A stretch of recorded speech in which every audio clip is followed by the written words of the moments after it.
Nobody in town had any material of the right size to make these wire pulls. I could find it online less than $10 for the length of material that I needed to do this, but nobody would ship by the post office. They all wanted to ship UPS, and the shipping on it would have been $100 for $3 or $4 worth of material. Well, I called my friend Jim and explained to him. He went down and got me a 3-foot section of the material here. This is 3/16 by 1, and stuck it in the mail. It took about 3 or 4 days to get here. Well, I've got it now, and I'm ready to make up some new wire pulls.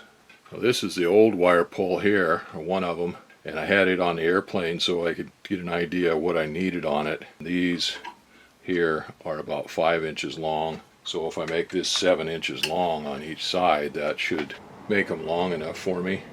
And I don't want to get them too long because there's only so much take up in those forks for the ends. I'm going to go ahead and try one of them and see how it works first before I waste a whole bunch of material here.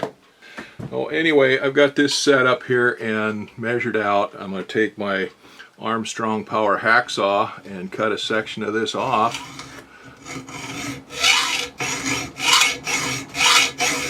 I've got my hacksaw blade put in there backwards. I don't know whether I did that intentionally or not, but it's kind of a little bit disconcerting after 60 years of using a hacksaw the other way, but it does work pretty good.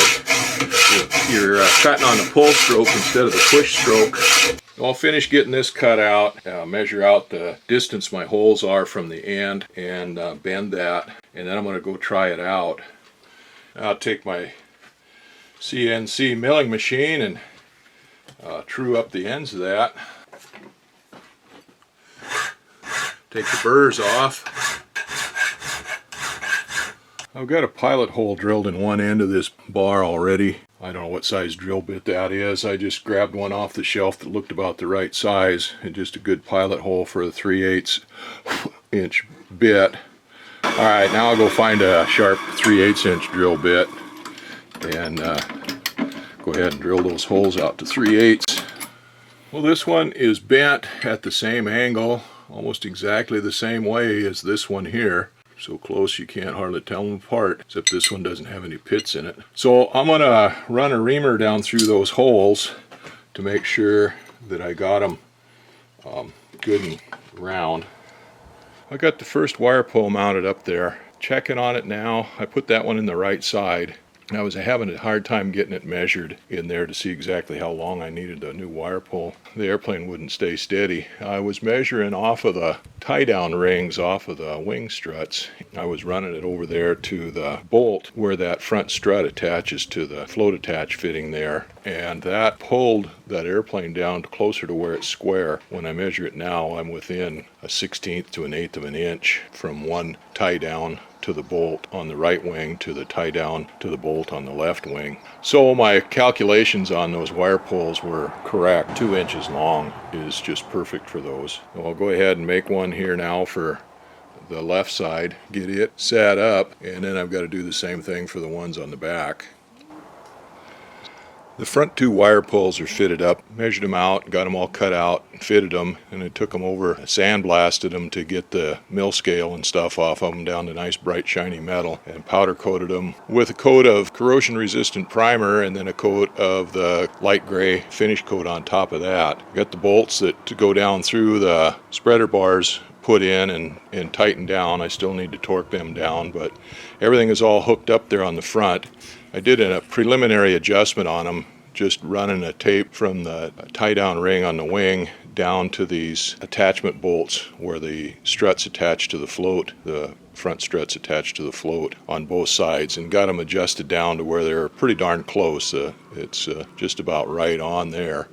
Now that's not going to be the finish adjustment on them. I need to get a good precision measurement from the bolt where the strut's attached to the wing there and bring it down to the opposite float and measure that. So I've got a longer diagonal measurement there, and do that from both sides. So I'm measuring from the same point on both sides to the same point on the opposite float. And that way I can get a more accurate measurement of that and getting it squared up. But I wanted to get it fairly close to make it a little easier to get a better measurement on those rear wire pulls there.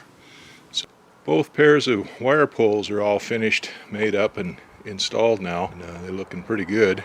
So what I'll wind up doing now is loosening these front ones up a little bit to make sure I get the pins in there good and get the cotter pins in the pins, and then we can tighten them down again. I did a rough adjustment of those diagonal wires, just hooking a tape measure over the tie-down ring on each one of the front struts and measuring down to the bolt where the front float strut attaches to the float. And I got it pretty close like that. So I wanted to do a final adjustment, a test on that. I've taken 2 tape measures, taped them up to the wing strut, and I set them, adjusted them so that 1 foot mark on each one of them was right at the bolt that goes, the upper bolt that attaches the front strut to the wing. And I've come down diagonally across to the front of the opposite float on each one of them. For the left wing, I came down to the bow of the right float, and the right wing, I came down to the bow of the left float. And I measured to a rivet on each one of them that is in the same position on each float. Right now, they're within a 1/16 of an inch. The left wing is just a little bit higher than the right wing. But if I make just 1 turn on that flying wire that comes from the upper left fuselage down to the right float, that should get that corrected. All right, those are almost perfect. Just about the error in the tapes, the way everything is hooked up. I'm not going to get it any closer than that. I'll do the same thing on the rear wires. I'll go from the rear wing strut attach point back to the center of the opposite float on each side and adjust those rear wires the same way. The front ones are just perfect. I got those rear wires adjusted. It took a little bit more than I expected. I knew they would be out. I did a rough adjustment on them when I hooked them up. I thought I had them fairly close. They say the ones in the front here were pretty close, but the ones in the back there were 1/2 inch off. Of course, I'm measuring a pretty long distance there from the wing strut back to the back end of the float, but we got them adjusted and they're almost perfect, at least with the measurements that I could take on it, with the limitations I had on the tape measure, and they're pretty darn close, I think. So I went around and tightened up the lock nuts on those. Those have got lock nuts that tighten down on the forks so that they don't the wires don't unravel, unspool. We got all the pins in, all the cotter pins in. Then I went around and tightened up all of the fittings, all the bolts on the struts and everything. I torqued those all down. So now I should be able to take all of the weight off of that hoist and let that thing down on the floats, and it shouldn't collapse on me.